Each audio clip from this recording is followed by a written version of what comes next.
هي دي الماتشات اللي فعلا بتتفرج عليها وانت بتنام حرفيا. ماتش من أسوأ ماتشات مارسيل كولر الفترة الأخيرة. خالد عبد الفتاح يا اخوانا يا اخوانا، خالد عبد الفتاح ده بيعمل ايه في النادي الأهلي؟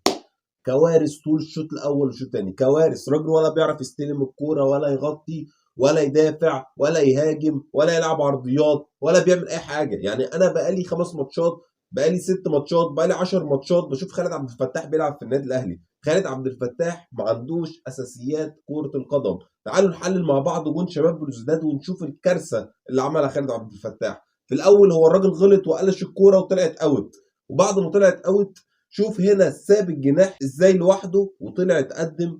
خلاص والدنيا بقت سداح مداح والراجل راح. وشوف بعد ما الراجل راح من ظهره شوف هو راجع بيتمشى ازاي.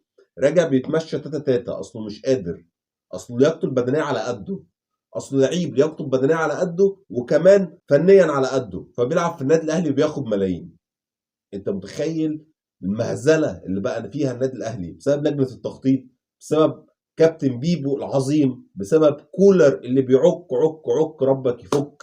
كريم الدبيس النهارده بيلعبوا جناح يمين. بتلعب كريم الدبيس جناح يمين على اي اساس؟ على اي اساس؟ انت حتى لو عايز تلعبه جناح يبقى جناح شمال قدام يحيى عطية الله عشان تستفاد من اوفراته، زي ما اي مدرب في الدنيا بيعملها. لما يحب يلعب باك شمال جناح فبيلعبه جناح شمال، زي ما شفنا مثلا عبد الشافي لما كان بيلعب في الزمالك او مع منتخب مصر في فتره من الفترات، بيلعب جناح بس بيلعب جناح شمال. انما عك عك يلا كولر عك عك، يعني بمنتهى السوء.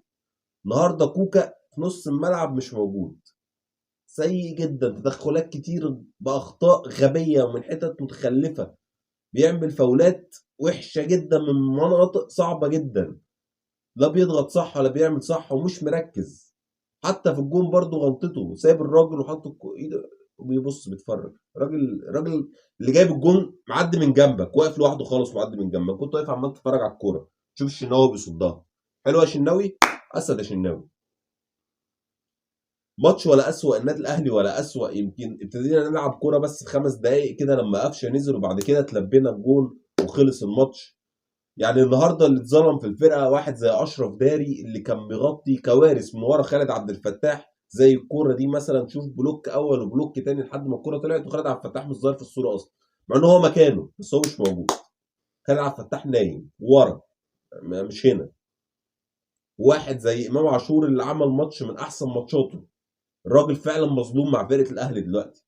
الراجل بيرجع يدافع وبيطلع يهاجم وبيعمل كل حاجه. شوف هو مطلع كوره زي دي مثلا من ال6 يارد بتاعت الاهلي بدماغه، شوف هو راجع مغطي ومغطي برضه في حته خالد عبد الفتاح.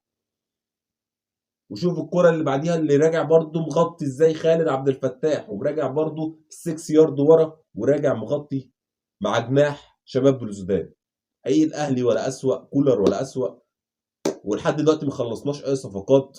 نتمنى انها تبقى صفقات بجد، مش صفقات عشان نهدي الدنيا وخلاص. نتمنى صفقات تقيله للنادي الاهلي. نتمنى الراجل البرازيلي اللي انتوا قلتوا دوت يخلص. ما نستخسرش ال 500,000 دولار. انت عندك فلوس كتير، اصرف.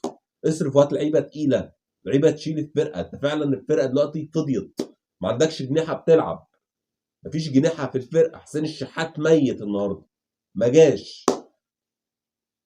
الاهلي ولا اسوأ، كولر ولا اسوأ. حرق دم جديده للنادي الاهلي للاسف بسبب مدرب عنيد ولجنه تخطيط بخيله ورئيس نادي بخيل، كابتن بيبو.